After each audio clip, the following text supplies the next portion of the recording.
ये खबर रावलपिंडी से है, जहां मिस्ट्रियाल रोड पर घर में गैस लीकेज से धमाके में मां और बच्ची जख्मी हो गई। रावलपिंडी के इलाके फ्रेंड्स कॉलोनी में गैस लीकेज धमाके के मकाम पर इमदादी कार्रवाइयां जारी हैं। ऐनी शाहिदीन के मुताबिक धमाका इतना ज़ोरदार था कि आवाज़ दूर तक सुनी गई। घर की खिड़कियां और दरवाजे भी टूट गए। ये खबर रावलपिंडी से है, जहां मिस्ट्रियाल रोड पर घर में गैस लीकेज से धमाके में मां और बच्ची जख्मी हो गई। रावलपिंडी के इलाके फ्रेंड्स कॉलोनी में गैस लीकेज धमाके के मकाम पर इमदादी कार्रवाइयां जारी हैं। ऐनी शाहिदीन के मुताबिक धमाका इतना ज़ोरदार था कि आवाज़ दूर तक सुनी गई। घर की खिड़कियां और दरवाजे भी टूट गए। ये खबर रावलपिंडी से है, जहां मिस्ट्रियाल रोड पर घर में गैस लीकेज से धमाके में मां और बच्ची जख्मी हो गई। रावलपिंडी के इलाके फ्रेंड्स कॉलोनी में गैस लीकेज धमाके के मकाम पर इमदादी कार्रवाइयां जारी हैं।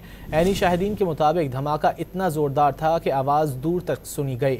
घर की खिड़कियां और दरवाजे भी टूट गए। ये खबर रावलपिंडी से है, जहां मिस्ट्रियाल रोड पर घर में गैस लीकेज से धमाके में मां और बच्ची जख्मी हो गई। रावलपिंडी के इलाके फ्रेंड्स कॉलोनी में गैस लीकेज धमाके के मकाम पर इमदादी कार्रवाइयां जारी हैं। ऐनी शाहिदीन के मुताबिक धमाका इतना ज़ोरदार था कि आवाज़ दूर तक सुनी गई। घर की खिड़कियां और दरवाजे भी टूट गए।